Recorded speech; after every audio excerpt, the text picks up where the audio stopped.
Welcome to Something Positive for Positive People. I'm Courtney Brain. Something Positive for Positive People is a 501c3 nonprofit organization that connects people who are navigating an STI diagnosis with mental health resources. The podcast features interviews with people who are living with genital HSV, HIV, and who've had experiences with other STIs as well.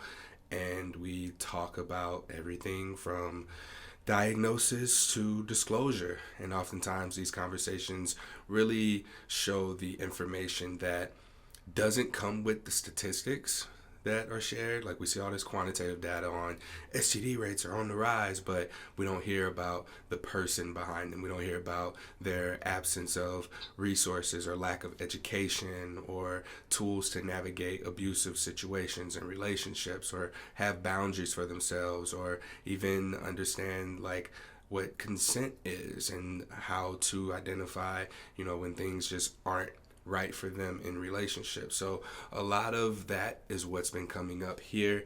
And one of our bigger goals through Something Positive for Positive People is to not only provide community support resources and mental health resources, but also to integrate our post-STI diagnosis support resources with STD prevention efforts so that when people are in fact diagnosed, then they have the tools that they need to more readily navigate their diagnosis and what comes next, rather than having to go anywhere and look for whatever it is that's just so happens to be available to them.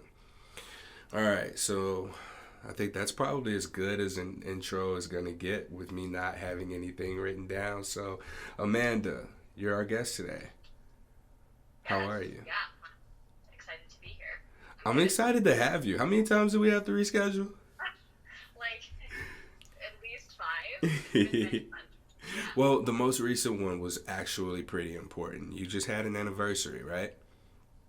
Yes, yes, I did. What'd y'all do? Yeah. We bought some nice steaks and had a really nice bottle of wine that our parents gave us, my parents and his parents-in-law, and just like ate, drank, had a nice evening. Yeah. Good, good. Now, the podcast that I first heard you on, for whatever reason, I was thinking about it and I'm drawing a blank. What was the podcast that you interviewed on that made me reach out to you so long ago? So it was Kenzie Brenna's Conversations with Kenzie. So she's a pretty big influencer on Instagram, and she does like so many different things on her podcast. And I just happened to be like, hey, do you want to talk about herpes? And she was like, yeah. Oh, So so that was the one. you initiated that conversation. What made you do that? Yeah. Sorry. What made you initiate that conversation? I mean, so I kind of know her from back in my like Instagram fitness days. We connected through that, and then I that fell to the wayside. But I stayed in touch with her, and then I saw she was doing a podcast about any. She was like, if you have something interesting you want to talk about, or something that you feel like is maybe not talked about a lot, contact me. So I just shot her a message, and I was like, hey, do you want to talk about like STIs? And she was like, yeah, that'd be cool. So Oh, okay. I'm always fascinated at like when influencers expand and open up their platform to dialogue around things that are stigmatized like that, because it always seems like it's genuine. I haven't run into across anything that's just been like for views or for listens. So it's really nice to hear that this was a genuine thing where she was just like, hey, let's talk about stuff. And then you happen to be a friend of hers and just wanted to share your story. yeah, yeah, she's great. Like her whole platform, whether it be podcasts or her Instagram, like it's all very genuine and real. Yeah. Well, let's go ahead and go into your story. So, what were your first symptoms? When were you diagnosed? And what was going on around then? And we'll just start the conversation there. Yeah, so I had just gotten out of a 6-year relationship, and before that, I didn't have like I never knew Tinder or Bumble or any of those fun things. So I just started using some dating apps, and it was like it was the first guy that I met. That's how it happened. The first date I went on after 6 years in a relationship, because there was nobody else like in between. So I met up with this guy. We hung out a couple times.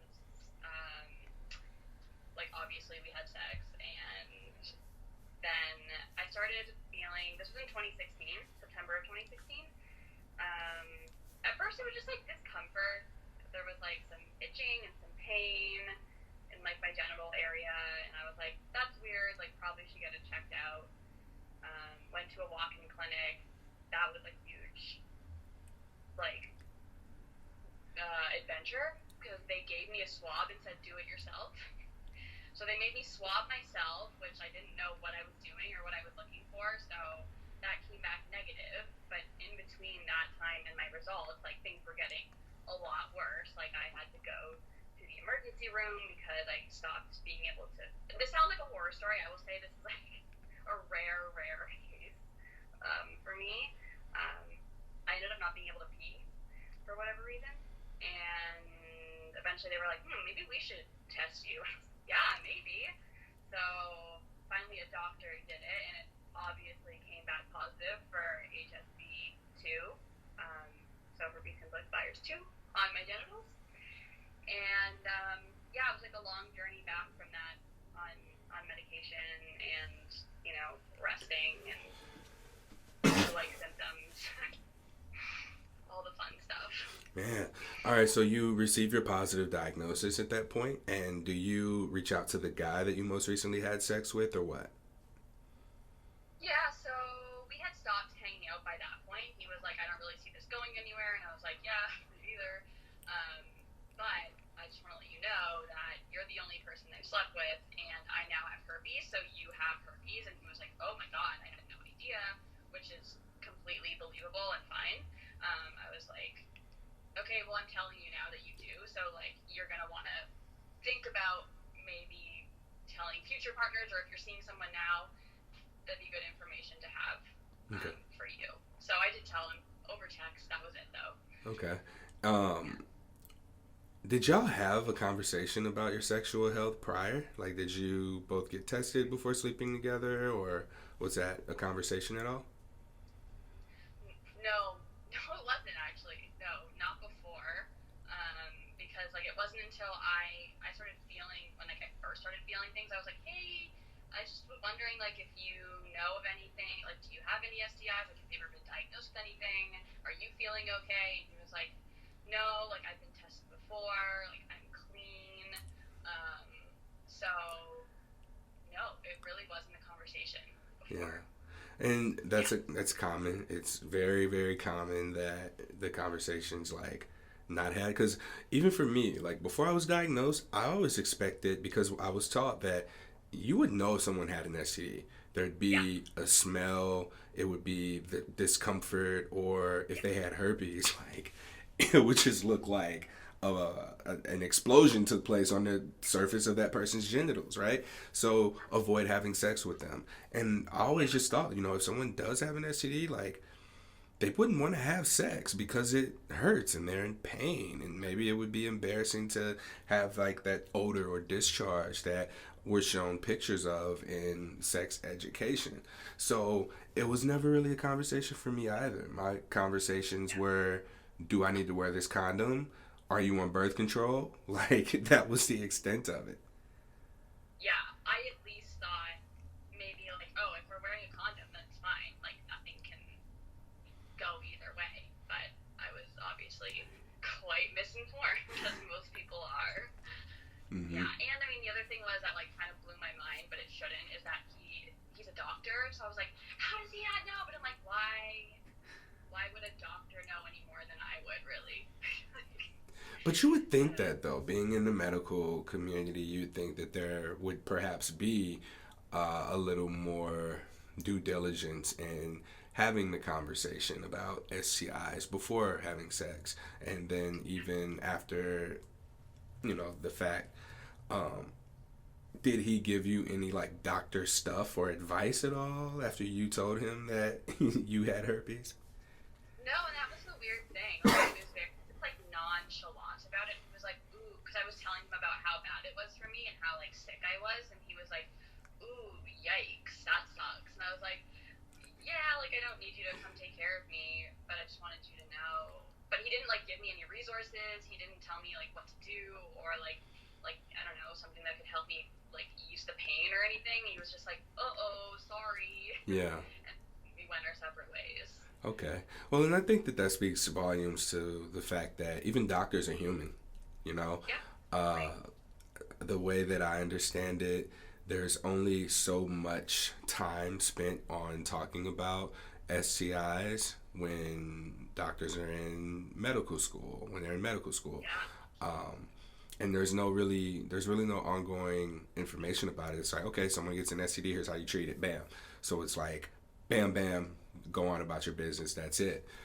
Rather than the stuff that we learn after we're diagnosed and we realize, oh my God, I actually need these things.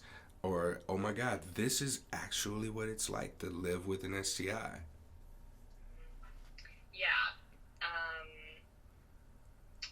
what was I gonna say? And well, yeah, the thing about even if you have like a full screening done, I'm sure this is the same in the U.S. and Canada because I'm in Canada, but they don't test for herpes. One, because it's like very hard to test for without symptoms. You can get a blood antibody test done, but like they don't do that. And I read they don't do it because, and this is like where the weird like circular like stigma versus like the physical like benignness of it come in. Like they don't test because they don't want to give people unneeded stress about having herpes. But it's like it's not, the stress isn't needed. So they don't want to like ruin someone's life by telling them that they have herpes, which is just like what? Like just why? I also remember seeing something, and it may be the CDC, uh, but they didn't recommend against testing, or they didn't recommend herpes testing because it's been proven that behavior doesn't change if someone is positive. Did you see that too? Yeah, Okay. yeah. Well, here's the thing about that. At this point, I'm about 200 interviews in, and literally everyone's behavior changed. Like they talk about some point in their life where something happened after this or something changed. Like we've interviewed people who've attempted suicide, who have had suicidal thoughts, who have tried to harm themselves, who have stayed in abusive relationships, or in very rare cases, like of course some people go on to become like herpes education advocates or create some sort of a support page or group or get involved with the community to some capacity. But for the most part, more people have had a behavior change than have not. And I'm 100% on hearing in people's stories that something changed. So I'm very curious to know, I want to really challenge what that narrative is, and like, where's this research coming from? What questions are being asked? Who's being interviewed to where they get herpes and nothing changes for them, and they just go on about their life as they have been? Yeah. Yeah. I also wonder because I mean like my mindset changed. I was like, oh, I need to start like talking to people about this, about like sexual health, like people who I'm gonna like potentially be intimate with. Um, so in that respect, like any like sexual behavior change, like I wasn't gonna just go into an account. Like for me, at least, I wasn't gonna go into like some kind of like physical encounter with someone without telling them that I had herpes. I was like, there's no way I could do that. So that changed, and I guess like my mindset around like I started after a while. It took me a while to get to this point, but I was like, this is kind of like a superpower wherein like I can weed out the people who are ignorant, not willing to learn. Like it tells you a lot about a person if they're like, ew, like disgusting, like don't talk to me if you have herpes. Like, ew, are you gonna get it if you like? Am I gonna get it if you like use a towel? And it's like, oh, okay. Like I get having questions, but I was like, this is a really good way to weed out people who don't want to learn and who like are ignorant. Yeah, that's a major good point there, that this is kind of like a way to weed out people. Um, when we receive our diagnosis, more common than not, we think, damn, no one's going to want to be with me. No one's going to want to have sex with me because I now have an STD. And our general thoughts around what it means to have an STI, what happens is I think that we humanize the virus and we viralize our humanness. because Yeah. what stigma often reflects to us is people with STIs are these things, and we use words like gross, we use words like uncareful, reckless, promiscuous, like all of these things that are just like unnecessary to what it takes to get the virus. You know, it just takes one encounter with a person who has it themselves, who may or may not even know that they have it. But like for us to, give herpes itself so much of a priority over our personalities, to think that we're not even human anymore, we're not even worthy of connecting with or being intimate with someone, that just because we have a virus, like that's what we're basically saying, we're actually the virus, and the virus is actually the human, because if someone can connect over that, then we'll be willing to just continue interactions off of that, completely disregarding maybe political beliefs not aligning, or spiritual beliefs not aligning, or like just not being compatible in general, or like one person wants kids and the other person doesn't want kids. So that's a very like noticed thing throughout my experiences of talking to people who are living with this virus. Yeah, like I mean that, and that's what I was kind of set on not letting happen. Like I let myself be upset. Like when they gave me the piece of paper and the doctor was like, "You tested positive," I cried, and I got home and I like cried some more, and then I was like, "No, wait!" Like I just got out of this relationship where, like, it was kind of like toxic, and like I just so badly wanted to find like connection and love and like have a good time for once. So I was like, I'm gonna try my best. Like this is gonna suck. This is something I'm gonna have to, talk about to every future partner now. Like a little bit of a roadblock, but I am gung ho on like forging forward. And like I will say, I probably went a little too quickly. I was like still having symptoms. I was like, I'm gonna go on this date, and I like felt really like horrible. I was like itchy and like hurting. But I think I was kind of just overcompensating, and I just like wanted to do what I set out to do before I had herpes, and before I, like right after the breakup. Okay. You mentioned that the relationship that you were in for 6 years was toxic. Was it toxic from the beginning, or did that kind of evolve over time? Just curious. Yeah, it evolved over time, and like neither of us were like doing something horrible to each other. We just grew apart and refused to acknowledge it, and like kept living together, and we were just not at all like affectionate or loving or anything. And then suddenly we were just like, we're roommates. Like this is like weird. We're fighting, but we don't really like each other. So bye. Yeah. Okay. And you mentioned wanting to connect after that relationship had ended. Was that just your only intention in dating after that? Because I imagine being in a 6 year relationship, maybe you want to date around, maybe you want new experiences, or were you looking for the one right after you got out of that relationship? No, I mean, and by connect, I mean even just like dating around, like just like connecting on any kind of level, any kind of like intimate level, because I didn't have that for so long. So I was like, I just want to like, have some fun. If something good comes around, then great. Like I've always been a long-term relationship person. So yeah, like I was looking to date around and like not have many expectations, but just like connection on any kind of emotional, intimate level. Okay. Yeah. And so how was disclosing for you? Like you got into the dating world after the first guy you had a relationship with or connection with, and then you get herpes. Now you said you went on some dates and you were still like uncomfortable and had physical symptoms. How did you're smiling? So what? Yeah. You must have some stories for me. Um, Nothing like huge. I mean, I think I dated, like I went on some dates with maybe like, I don't know, like maybe like 10 guys, but like most of those didn't get to a point where I needed or wanted to disclose. They didn't get to like a physical point. But the ones I did, none of them were mean or rude or like anything that I was scared of. Most people, not most, some said like, oh, you know what, like, no thank you, and I was like, that's fine. I mean, that hurts, but it's fine.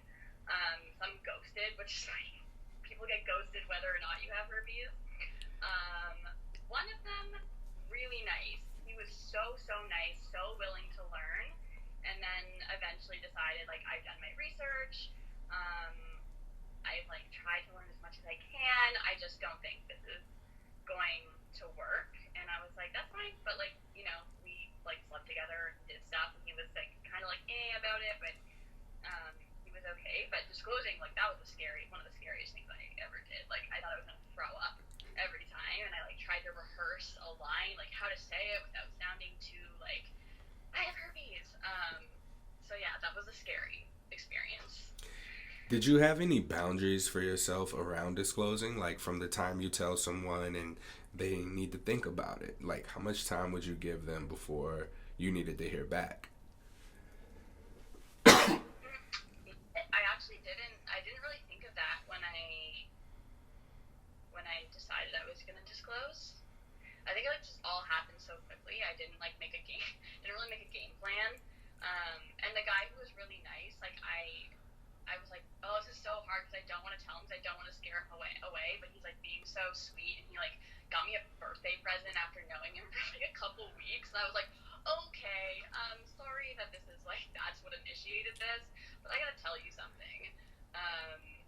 And maybe this is for later, but I actually like he's so nice that this is what 4 years later. I like texted him. I was like, would you mind like I know this is really weird, like hi, I'm a ghost from your past 4 years ago, but would you mind answering some questions about, you know, like my disclosure to you and like what you thought about herpes? So like I got him on the phone and he like answered all these questions, which I thought was really interesting and cool to hear from his perspective, because like I knew how I thought it went down, but then I wanted to hear how he thought it went down. Yeah, well, it sounds like it did go positive. Like, what questions did you have for him specifically? I mean, I asked him I asked him what he knew I asked him what he knew about herpes before I talked to him about it, because I went like real educational mode on him, and maybe that was like a little too much. I asked him like what his first thoughts were when I told him that I had herpes. I asked him if there's anything that would have made it more comfortable for him, like is there something that you would have wanted to know? I asked him like what he felt like he had to weigh to make the decision whether or not he wanted to like continue the relationship or not, and then if he feels more educated and knowledgeable going forward dating about STIs in general and herpes. Yeah. All right. Those are really good questions. What made you want to follow up with them? I mean, like, so I really, like, wasn't going to until you and I were talking about this podcast. I was like, I don't know, maybe it would be interesting and I know he doesn't represent every person, but it would be interesting maybe for some listeners to hear, like, what the disclosee thought. Like, someone with, like, it's like a short-term relationship, you know, like, I can ask my husband, he's like, I love you, and I'm like, okay, you're biased, but, I thought it'd be interesting to hear from, like, a short-term dating fling. Mm-hmm. Ooh, so how'd you disclose to your husband, or how'd you meet? We met on Tinder. Yeah, thank you, Tinder. I mean, I did it the same way that I did with everyone. Like, I started telling people, like, the words I used were, I had the virus that causes herpes, and I don't know, maybe that's, like, a bit of a defense mechanism for me, or, like, beating around the bush, but that's just how I went about it, and he was very calm. He was like, huh, okay, I mean, I'd like to know a little more, but that's okay. Okay. And then, yeah, that was pretty much it. I think he did some of his own research, and then I told him about my experience and, like, what it's like having it for me, and then that was basically it. Now we joke about it. How long have you been together? 4 years. Oh, 4 okay. years, yeah. What made you decide to tell him when you told him, how you told him. Like, at what point in your interactions from a Tinder date did you decide, okay, I'm going to tell this guy I have herpes? So my method was like kind of loose. It was just kind of if I had the sense that it was going in a direction of like, are we going to be physical in any way? Are we going to have sex? Whatever. I was like, I need to tell them, like, not while we're getting undressed, but like maybe like the date before that, so they have time to assess and to ask questions, to make a decision. So, you know, it was pretty early on. It was like maybe our like, I don't know, third or fourth date when I was like, okay, this is going somewhere. I'm probably gonna say something now. So it was intuitive for you. Like, it wasn't something that you're like, okay, bam, I'm going to do it this way. I got this information. I'm going to say it in this order on this date. This is how it's going to happen. It was just like, let me fill it out.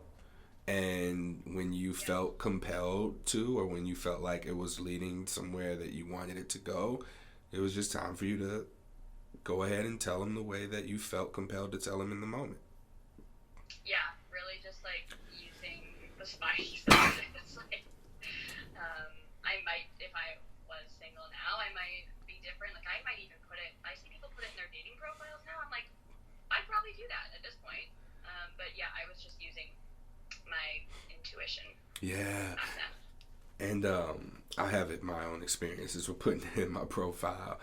But Okay. it is very, like, it's encouraging to see how when we begin to challenge those initial beliefs that we have about our diagnosis, how, you know, ridiculous it was looking back on it that we were so scared to disclose to people, or like that we got such anxiety around having a conversation that was necessary. And, you know, we look at COVID now and just how normalized it is to be so quick to tell people, hey, I wore my mask, I social distanced, but I still got COVID and you might have been exposed to it. So go get tested and maybe stay away from people for 2 weeks. I have to go stay away from people for 2 weeks. Like, why can't that conversation be normalized in regards to having an STI? Hey, I wore condoms, I was precautious, I was safer with my partners, as safe as you could be, we communicated, but I still got an STI, disclosed, hey, I may have put you at risk, you should go get tested and treated for it and not have sex for 2 weeks, right? It's the almost exact same conversation when we look at one virus and then we look at the other virus, and just how quickly people have adapted to the protocol and having the conversation itself goes to show you, like, how prevalent stigma is with herpes, because we should have been able to do this and in preparation for COVID to where it was just like, oh, it's not a big deal. But I've talked to people who don't have an STI, who've gotten COVID, and have just been like so apologetic and sorry that they may have put other people at risk. And it's like, we can only do what we can do. And, you know, having come from the STI background, I'm just like, whoa, this is what that looks like, you know, applied to something else. So I've never had anything else to compare getting an STI to. Like, we talk about the cold or the flu and how, you know, we get sick. We just, you know, we tell people, hey, I'm sick, right? But now with this, it's just completely different, but so parallel to HSV specifically. Yeah, I've always felt like I mean, I also was comparing. I was like, it's a virus. A cold is a virus. Like, what the heck? I've always thought, like, obviously the biggest difference is that you can cure a cold. You can mostly cure COVID, or maybe, I don't know, who knows actually. But you know, herpes is forever. You don't know when you're contagious. You don't know if you're contagious. You don't even know if you have it sometimes. I think that's the thing that scares people the most, because I remember, like, when I was younger and in university, I literally would say to myself and my friends, and I like joked about it, and it's not funny now because it's just not. But I was like, if I ever get herpes, like, I'm gonna die. Like, I'm just gonna die sexually. I'm gonna die physically.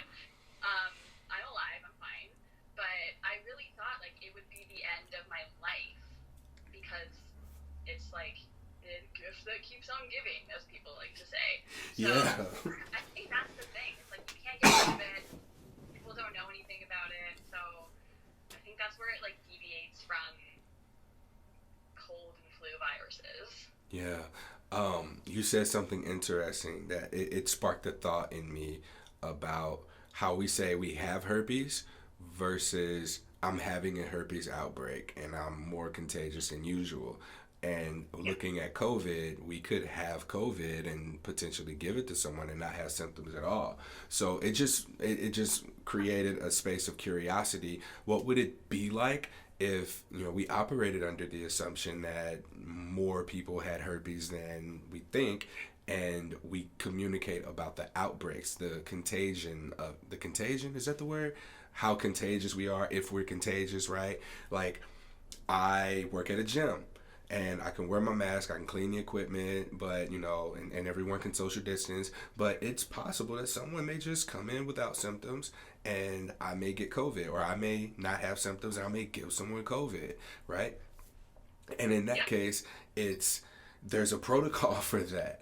And then it's like, oh, okay, well, now everyone go get tested, find out who has it, and then let's get treated and go back to business as usual, with the understanding and expectation that this could happen.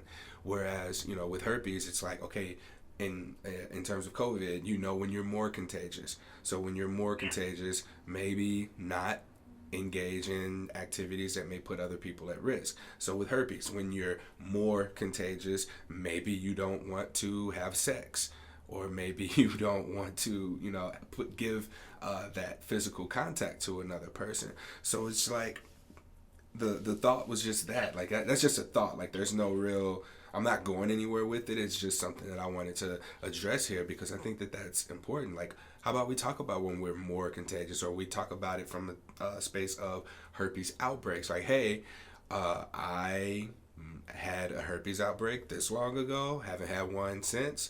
I may get another one. It's possible I may give it to you, just like with COVID. I don't have any symptoms of COVID, but it's possible. Now, granted, there's a vaccine, in the works, and the whole globe is operating under the protocol of it. But why can't we, have that outlined for herpes? Yeah, yeah, that makes sense. I think so many more people do have it than we know and don't know it. Like, as soon as I started talking about it with people, I was like, okay, 2 of my good friends have it, and like a bunch of their friends have it. And then after I did that podcast with Kenzie, I had so many people DM me and be like, oh my god, I also have it, and like this is my experience, and thanks for talking about it. And it's just like people just start popping out of nowhere, and you think it's like this super isolating experience, which it totally can be, but it's also like one of the most common, like whether it be HSV1 or 2, it's like one of the most common viruses to have. It really is, yeah. What were some of the more useful resources to you throughout your experience that helps you navigate your diagnosis? So one that's sticking out to me right now, and it's gonna sound maybe a little bit strange, but Reddit, and like That is not Reddit strange at all. Not strange at all. No. Yeah, I mean Reddit can be a bit of a like shit show, but there were 2 subreddits that I found. One is r/herpes. That one is a bit of a dumpster fire because people go on there and post pictures of their genitals, and they're like, "Is this herpes?" And I'm like, no one's gonna diagnose you over Reddit. So that one, like, you don't have to be positive or anything. But then there's another subreddit, r/HSV positive, and that's like more of a support group for people who are diagnosed, know they have it, want to talk about shit. And I found both of those really, really helpful. One in terms of like me being able to talk about my experience and getting feedback, and then reading about other people's experiences and getting feedback. And that's how I found Terry Warren, I think her name is, the nurse practitioner in the States who like does a lot of research about herpes. She was really like a helpful resource. My doctor was like not super helpful. She was like, "This is the worst case I've ever seen. I'm going to refer you to a infectious disease doctor." I was like, "That's scary, but okay." I mean, yeah, I think like honestly, Reddit was the best. I told my parents, they were like, "Oh, okay," and just to like show how misinformed people were, my dad was like, "Okay, so um, whatever you do, just don't tell your employer." And I was like, one, why? In what scenario would I tell my boss, "Hey, I have herpes"? And two, even if I did, what is she going to do about it? Anyways, that was a bit of a sidebar. Yeah. Reddit was my number one. Yeah.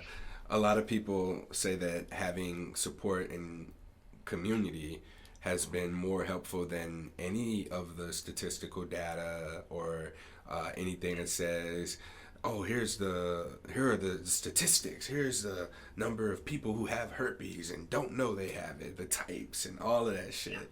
But being able to just share your experience, be listened to, be empathized with, and perhaps even hearing other people who are navigating the same thing you are offers like this foundation for reciprocal support. Like you can give it, you can get it. And Reddit being one of those places, and like you said, it can be a dumpster fire. It's important for us to be able to find resources for us that offer up the same things that you can get from community. Now, granted, you got to take the good with the bad, right? But in these spaces, there's so many of them. Reddit was just one, but there are so many support groups out there and social groups and like groups for bikers who have herpes, people who lift weights who have herpes, parents with herpes, like so many little subgroups out there that are just tucked away and hidden that it seems like none of them exist, right? So because they're so hard to find and so secretive, you know, like that's really what makes it challenging for people to really find the support resources that they really can find to be useful. And I think it's like easy to get caught up in the like numbers and stats and info stuff because like you really want to, I don't know, you kind of want to confirm what, like how you want things to go. So like if you want to keep dating, you want to know like that there's a very low chance of you transmitting it to someone, or like you want to know how many other people have it so you can be like, oh, maybe this person also has it. And like I definitely was on the info numbers stats train at the beginning, like mostly because I was like, again, like it was really rare for me to have such a bad first outbreak, but yeah, I was like so unwell that I was like, I need to, like, am I gonna die? So especially having had to swab yourself and then not be successful swabbing yourself and then having it go untreated for longer than it should have.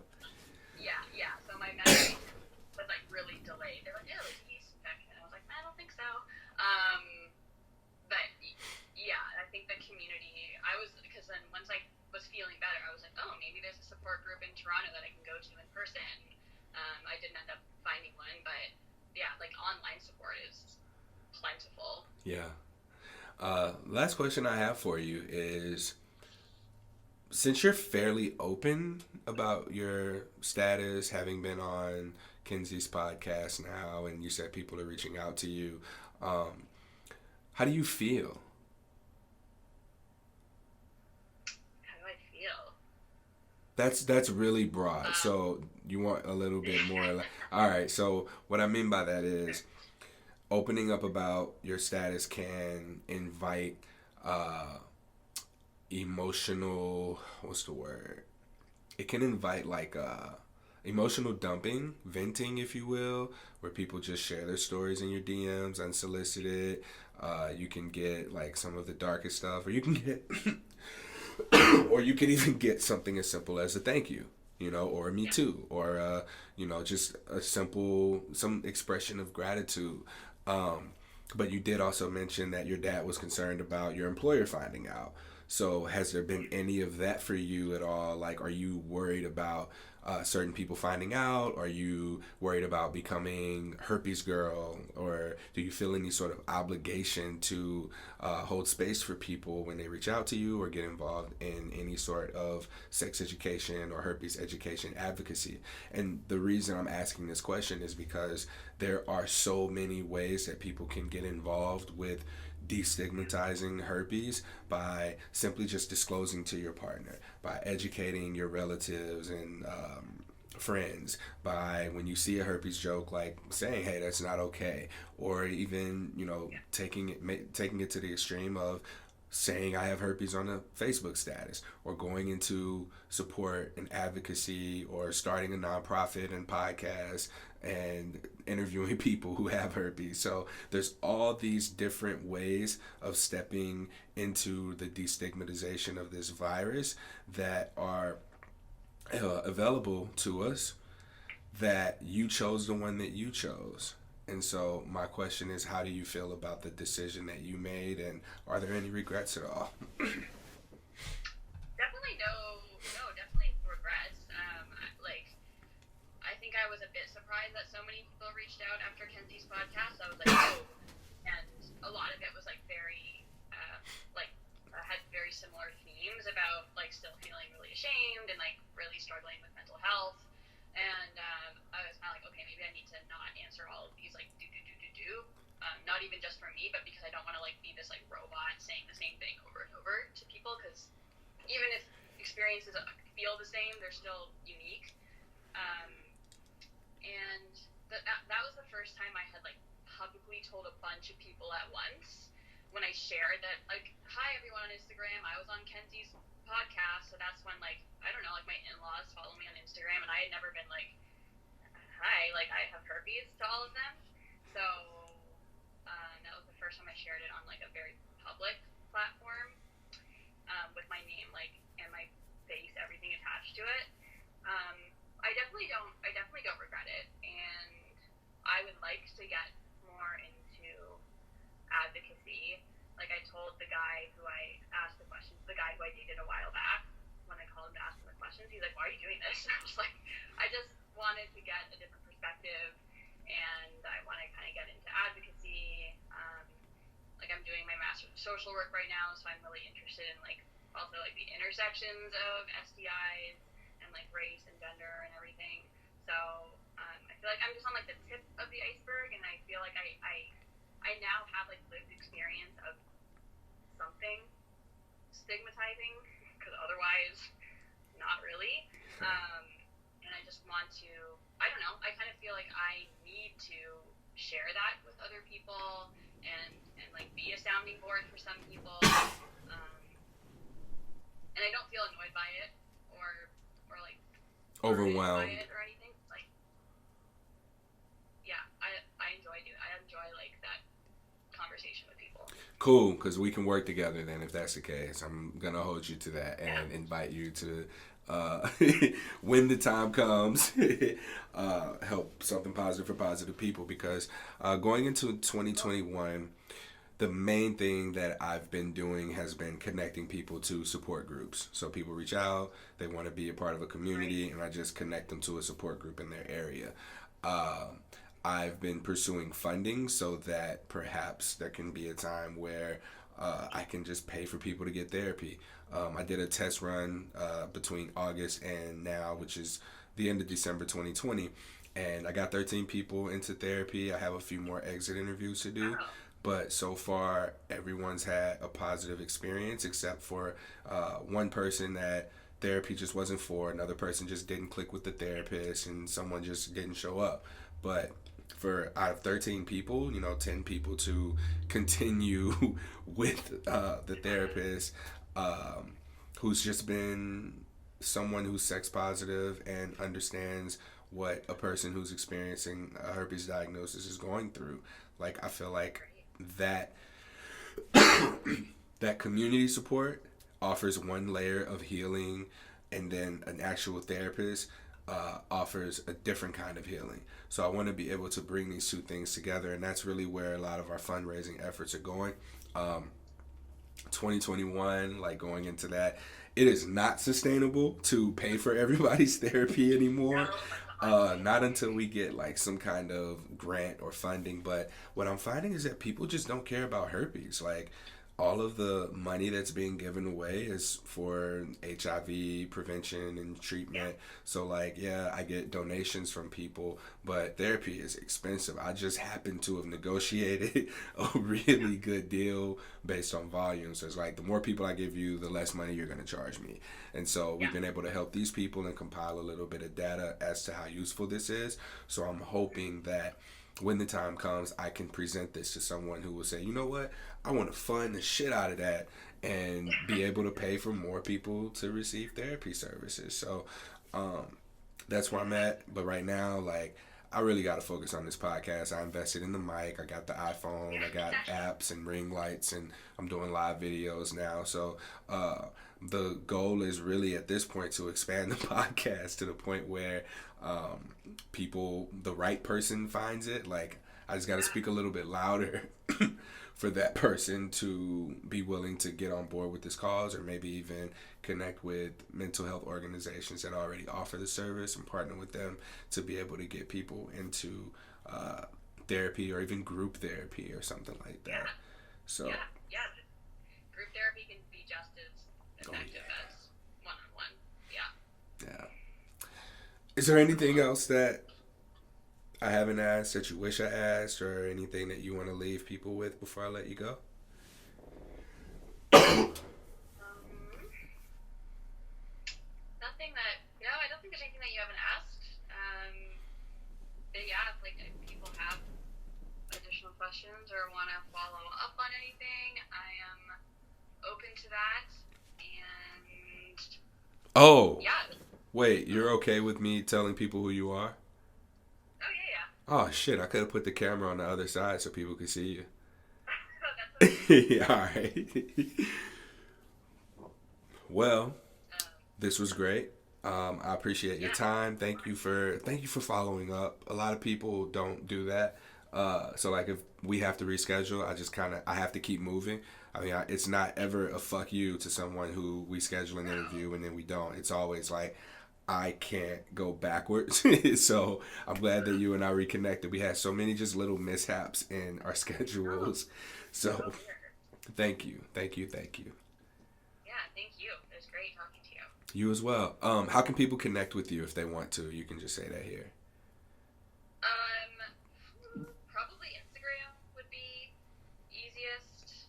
I really need to change my username because it's like kind of annoying. So my name's Amanda, but the Instagram handle is A period man period DUH period B as in Bob. A man, duh. B. Yeah.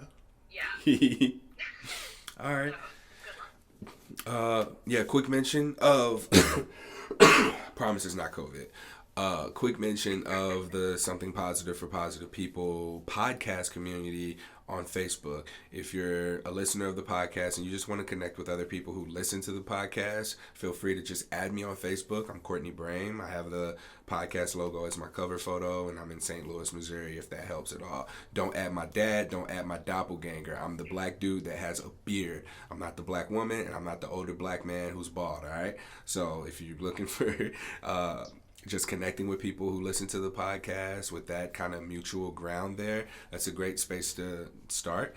I am hoping that this can become something. I don't know what, but it's fairly small right now and it's not very interactive. I jump in from time to time and say some things just to make sure people know that I'm still there.